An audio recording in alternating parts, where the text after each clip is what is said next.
ტიპი 1 დიაბეტი დღეისათვის არის მართვადი ინსულინით.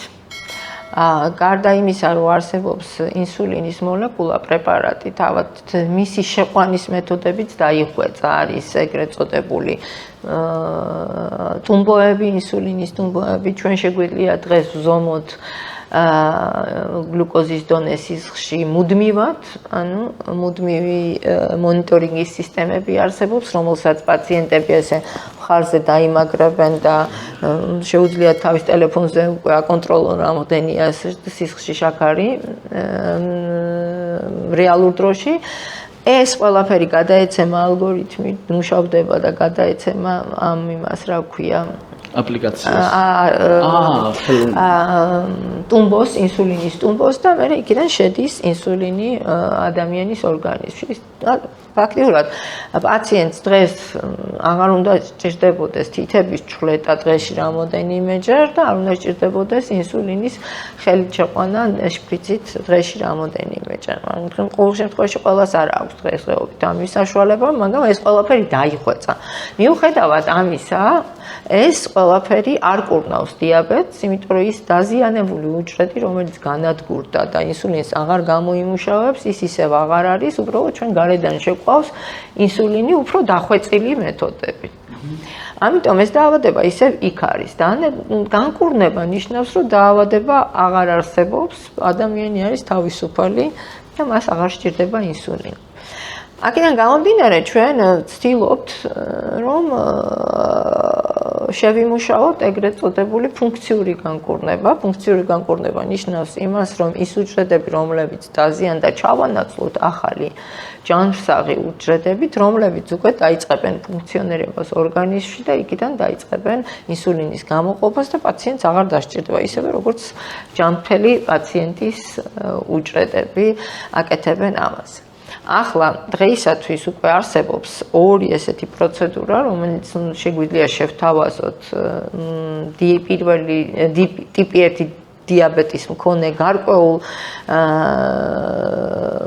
კოჰორტას პაციენტებისა, ეს გახლავთ მთლიანად პანკრეასის გადანერგვა, იმიტომ რომ პანკრეასი არის ის ორგანო, სადაც უჯრედები არიან მოთავსებული, ან თავად ამ უჯრედების გადანერგვა. ეს კუნძულებია, ლანგერჰანსის კუნძულები, რომელშიც არის ერთ-ერთი უჯრედის ტიპი, ბეტა უჯრედი, რომელიც გამოიმუშავებს ინსულინს. ჩვენ შეგვიძლია ეს უჯრედები, ეს ლანგერჰანსის კუნძულები გამოვყოთ და გადაუნერგოთ. მაგრამ არსებობს რაღაცა პრობლემები, რომლებიც კიდევ არის გადასაჭრელი. პირველი არის, თქვათ, ის, რომ დონორული ორგანოების რაოდენობა გაცილებით ნაკლებია, ვიდრე პაციენტების რაოდენობა და მეორე არის, როდესაც ვნერგავთ უცხოს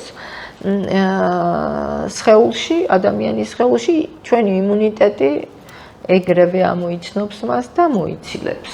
ამიტომ ეს რომ არ მოხდეს, ჩვენ უნდა ამ პაციენტებს მივცეთ ეგრეთ წოდებული იმუნოსუპრესანტები, წამლები, რომლებიც დრგუნავს იმუნურ სისტემას, მაგრამ ეს წამლები ადამიანმა უნდა მიიღოს მთელი ცხოვრების მანძილზე. და თქვენ წარმოიდგინეთ, ახლა იმუნური სისტემის დათრგუნვას თავისი პრობლემები აქვს, ხო? მაგრამ სამედიცინაში ესეა რისკი არ უნდა აჭარბებდეს სარგებელს. ამ შემთხვევაში არის სიტუაციები, როდესაც სარგებელი უფრო მეტია, ვიდრე რისკი ამ იმუნოსუპრესიის, იმიტომ რომ პირველი ტიპი 1 დიაბეტის დროს ვითარდება ნეფროპათია, თირკმლის უკმარისობა, პაციენტებს სჭირდებათ ჰემოდიალიზი, თირკმლის გადანერგვა სჭირდება უკვე იმუნოსუპრესია და ამ შემთხვევაში ჩვენ შეგვიძლია უკვე შევთავაზოთ ეს ლანგერჰანსის კუნძულების გადანერგვა. ახლა რაც შეეხება ბიოხელოვნურ პანკრეასს, რასაც ჩვენ მუშაობთ იმაზე, რომ შევქმნათ ესეთი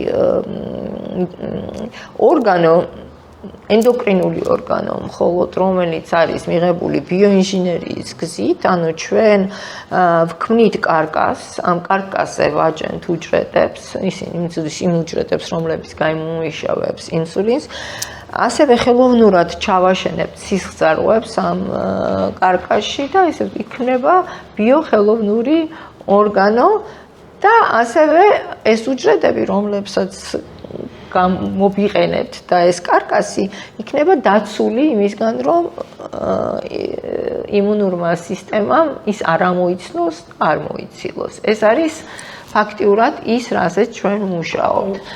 დანერგეთ უკვე ჯერჯერობით თაგვებზე გვაქვს განსხვავებებზე პრეკლინიკური კვლევები ჩატარებულია, წარმატებით დასრულდა. ახლა ვართ იმ ეტაპზე, რომ გადავიდეთ უკვე კლინიკური აპრობაციისკენ, რაც იმას ნიშნავს, რომ ეს წარმოება მოხდეს ისეთ გარემოში, რომელიც არის მისაღები ფარმაკოლოგიური კომპანიებისთვის, იმიტომ რომ ეს უკვე ითვლება ისე კლასიფიცირდება, რომ ამისათვის საჭიროა, რომ წამლის სააგენტო მოქცეს მწვანე პროდუქცირებისათვის და ადამიანებში კლინიკური გამოცდისთვის, პირველი კლინიკური გამოცდისთვის და აი ამ ეტაპზე სწორედ ამაზე ვმუშაობთ. ჩვენ რომ ეს ეტაპი გავიაროთ მარეგულირებელ სააგენტოებთან, გავაკეთოთ წარმოება ამ GMP პროდუქცია სპეციალურ გარემოში და ამის შემდეგ. ხალხონეკა, როცა დაინერგება, შეგვიძლია ვთქვათ, რომ ეს განკურნავს ტიპი 1 დიაბეტს?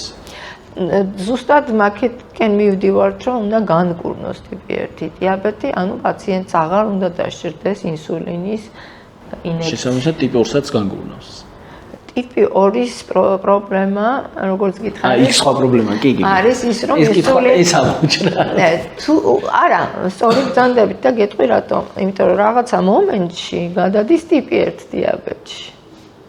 იმიტომ რომ რაღაცა მომენტში ის უჯრედები უკვე აღარ გამოყოფენ ინსულინს და ამ შემთხვევაში, შეიძლება გამოვიყო.